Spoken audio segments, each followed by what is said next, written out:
Bugun sizlar bilan birgalikda 3.2 sotuvli yer maydoniga ega bo'lgan 3 yil oldin qurib bitkazilgan mana shu xonadonni ko'rib chiqamiz. Video davomida men har doimgidek narxlari bilan aytib o'taman. Videoni ko'rib bo'lgandan keyin nech pul berishinglarni faqat aql bilan izohlarda yozib qoldiringlar. Ayni damda biz Olmazor tumani Chuqursoyga yetib kelganmiz. Ham Chuqursoy deganimda u naryo degani eski jinnixona taraflarni, har xil mahallalarni tushunmaylar.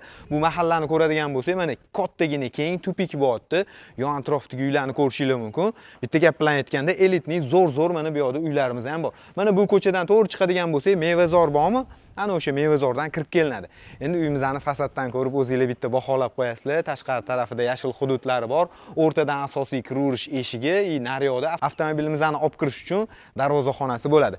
Endi ichkariga kirib sharoitli planirovkalarni ko'ramiz. Ketdik. O'rtadagi asosiy eshikdan uyga kirib kelar ekanmiz. Ikki yoq tarafimizda yashil hudud, palivlari bilan uy egalari ko'ryapsizlar, mikroklimatlargacha xullas sharoitlarni boplab qo'yishgan. Endi sotilayotganligining sababi uy kattalik qilyapti.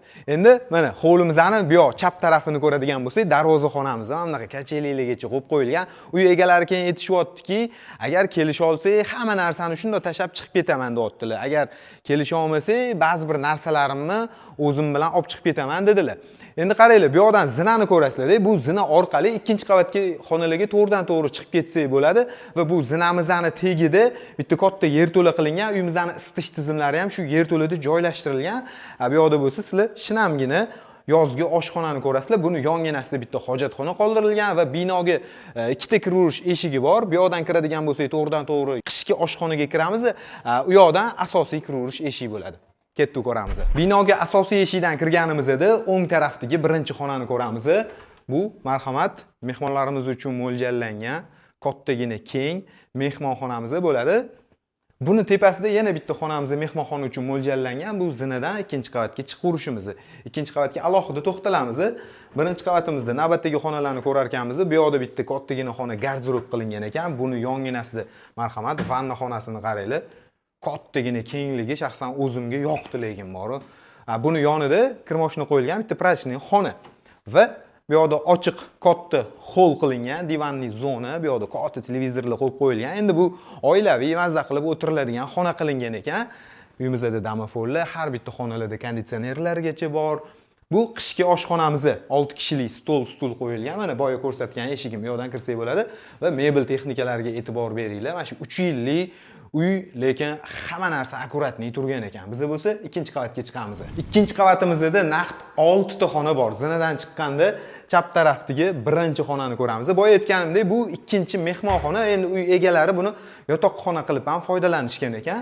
Hamma endi o'zining sharoitidan kelib chiqqan holatda.